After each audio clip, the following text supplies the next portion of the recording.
Сегодня мы будем делать мраморный торт. Для этого нам понадобится 420 грамм муки, 100 грамм растительного масла, 200 грамм сметаны, у меня 2 яйца. Еще мы добавим 150 грамм сахара, можно использовать сахарозаменитель. И для мраморного оттенка мы используем большую столовую ложку, это 15 грамм какао. Для того, чтобы тесто у нас хорошо взошло, мы используем соду. Я буду гасить соду уксусом. Ну, давайте начнем. Прежде всего нужно смешать яйца и сахар, взбиваем их до пены или чтобы пока сахар растворился.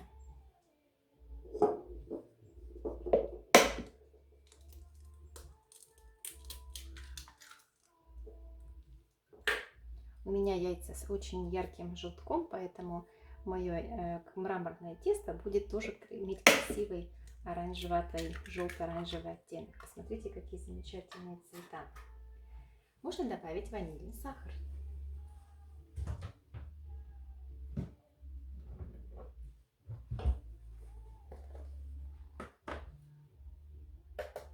Я буду использовать 150 грамм сахара.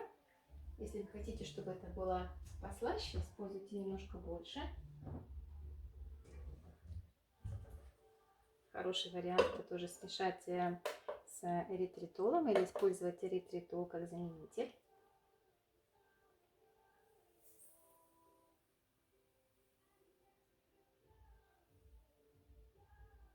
Вот 150 грамм, у меня 154. Добавляем и смешиваем.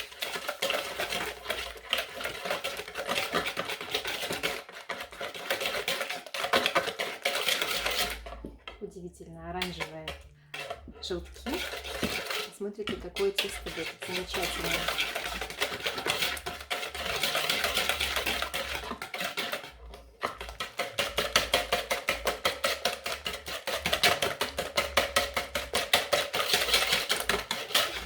Так, я немного это размешала. Теперь я сразу добавлю сметану, а потом еще смешаем. 200 грамм сметаны. У меня сметана. Сейчас посмотрим, какой она жирности. 30% жирности. В принципе, я на жирность не обращаю внимания, потому что можно использовать и йогурт, даже творожную массу вместо этого. Вот, я сразу добавлю соду. Буду брать чайную ложку и погашу ее уксусом. Сейчас сделаем.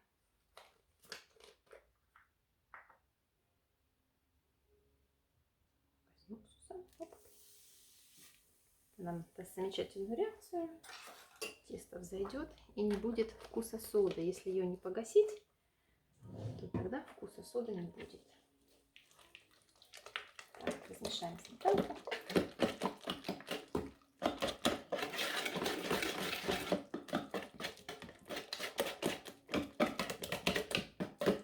Когда я буду добавлять какао в половину этого теста, я тоже добавлю корицу. Корица поможет нам нейтрализовать вредные действия сахара в организме.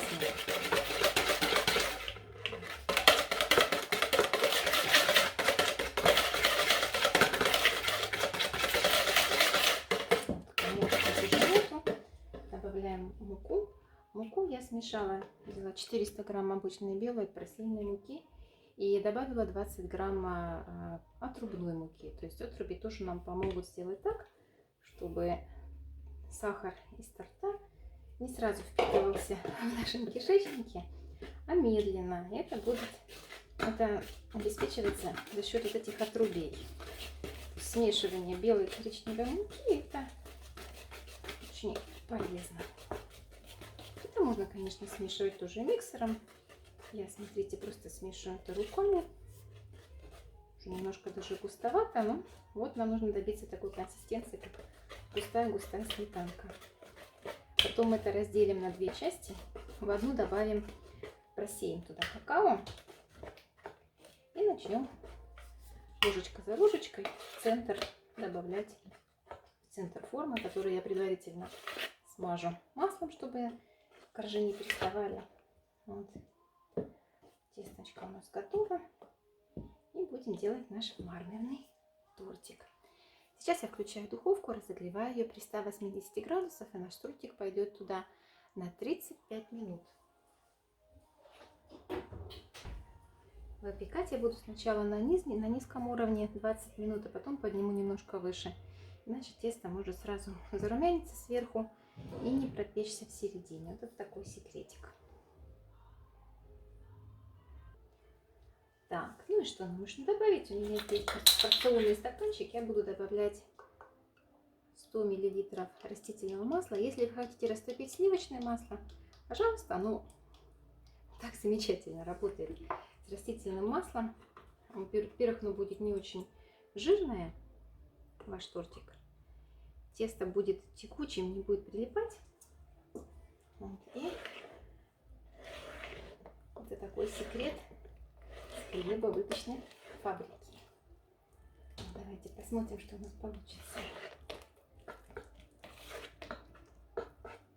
Я пробовала смешивать обычное сливочное масло, но если у него есть запах, то это тоже отразится на запахе и вкусе вашего торта. А по консистенции, по вкусу, в принципе, даже не заметите, что в нем нет сливочного масла. Кто не хочет повышать холестерол, ну, пожалуйста, обратите внимание на такой рецепт.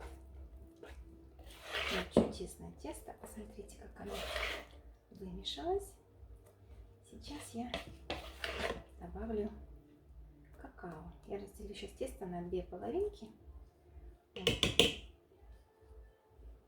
В одну мы добавим какао, а другую часть мы будем использовать просто так. Давайте приступим.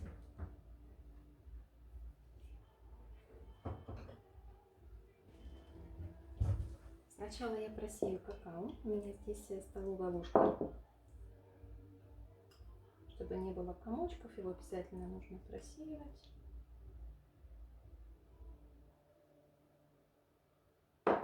Вот, если оно так вот застревает, сейчас возьмем ложечку и через ситечко его просто-напросто просеем. Поможем ему пройти туда. Чем больше какао, тем насыщеннее будет вкус торта. Для гурманов можно попробовать добавить даже немного кофе. Будет оттенок кофе в вашем торте. Вот я сделала какао. И еще такой секретик. Добавим туда корицу.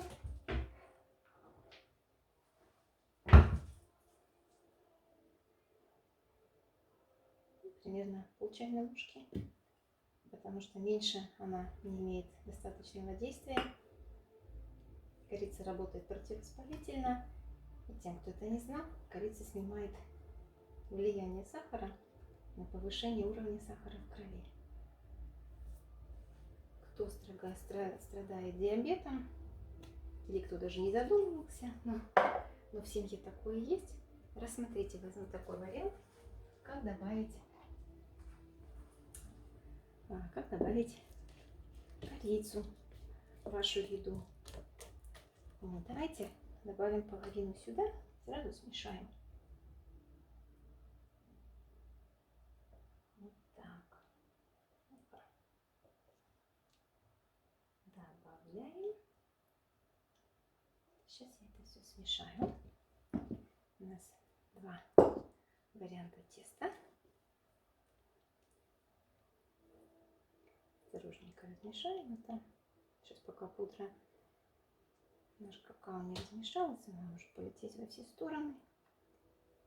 Вот. А насчет какой орнамент вы хотите сделать, здесь много возможностей. Можно сделать просто полосатый, как тигр. Можно сделать цветы. Можно даже сделать просто половина торта такого, половина другого. Или испечь это коржами и положить друг на друга. Мне нравятся мраморные расцветки. Желтый и коричневый замечательно сочетаются. Но белый, кстати, тоже, если у вас яйца не очень темные. Вот, сейчас уже почти оно вымешалось. Мы хотим добиться однородной коричневой массы.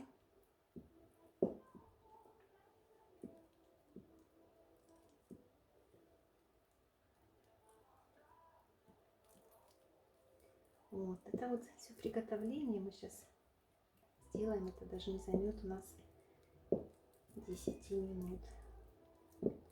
А для ингредиентов вот именно бывает масло, не бывает дома, да, бывает сметана. Можно заменить сметану йогуртом, можно заменить ее творожной массой. Кварок по-голландски у нас называется. Вот, и это все замечательно получится. Я это уже испробовала и с творожной массой, и с йогуртом. Вот, посмотрите, какая красота.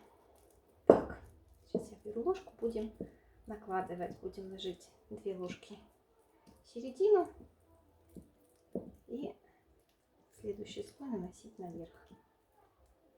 Вот. Духовочка у нас подогревается, уже почти все готово. Берем форму. Смажу растительным маслом. Если вы испекаете торт на сливочном масле, можно его смазать или маргарином, или маслом, все, что у вас есть. Главное, чтобы тесто не приклеилось. У меня масло биологическое, без запаха. Вот, не знаю, что у нас все получится. Оно не приклеится и не будет никаких добавочных оттенков вкуса и запаха. Вот так, готово. Берем ложки. Возьмем 2 ложки. Будем начинать делать наш тортик. Итак, я начну в этот раз с нашего светлого коржа. 2 ложки кладем в середину. Теперь наверх добавляем наше коричневое шоколадное тесто. Вот, если хотите слои быть потоньше, то можно и по 1 ложке чередовать. Меня, в принципе, устраивает 2 ложки тоже.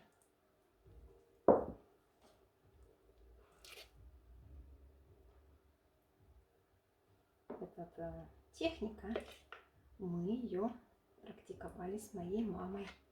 Когда я была маленькая, я помогала накладывать в серединку другой слой. Это было так намного веселее, да? Мамы и дочки, когда готовят тортик. Очень весело. Запомнилось на всю жизнь. Вот. Моя дочуля пока спит, но когда она проснется, мы с ней тоже можем такой тортик испечь. Вот. Сейчас я поверну форму, потому что она растекается неравномерно.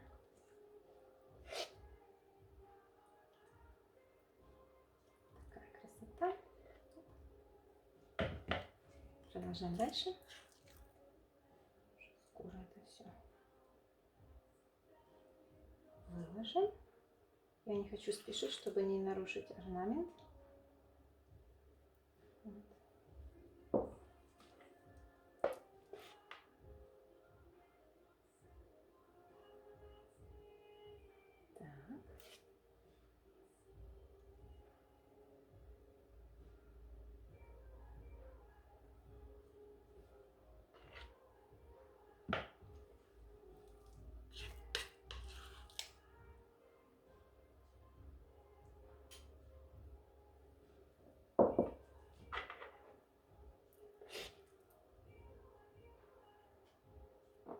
Можно немножко распределиться.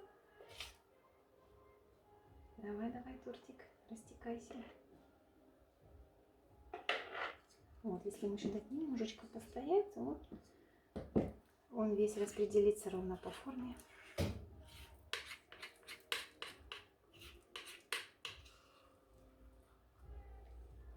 Вот.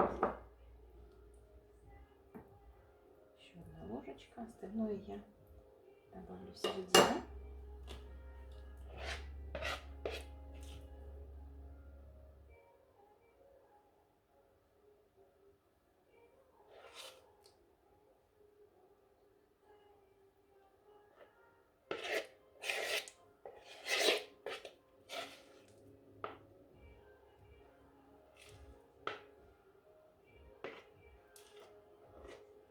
Ну, вот как-то вот так.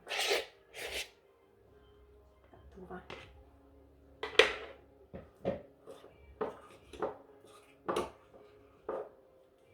Для красоты последнюю капельку шоколадную. Давайте в серединку вот так положим. Чудесно. Вот, теперь мы берем зубочистку.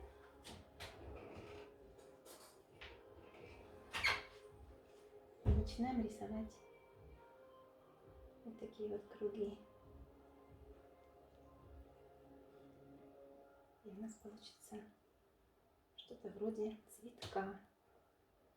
Вот, когда мы это испечем, на срезе это будет еще красивее.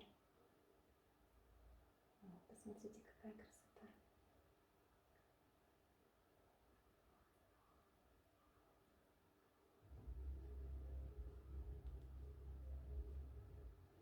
Вот. Отправляем в духовочку на 35 минут при 180 градусах. Сначала 20 минуток понижем духовку, тогда у нас зайдет вниз, потом поднимем это наверх и дождемся коричневой корочки.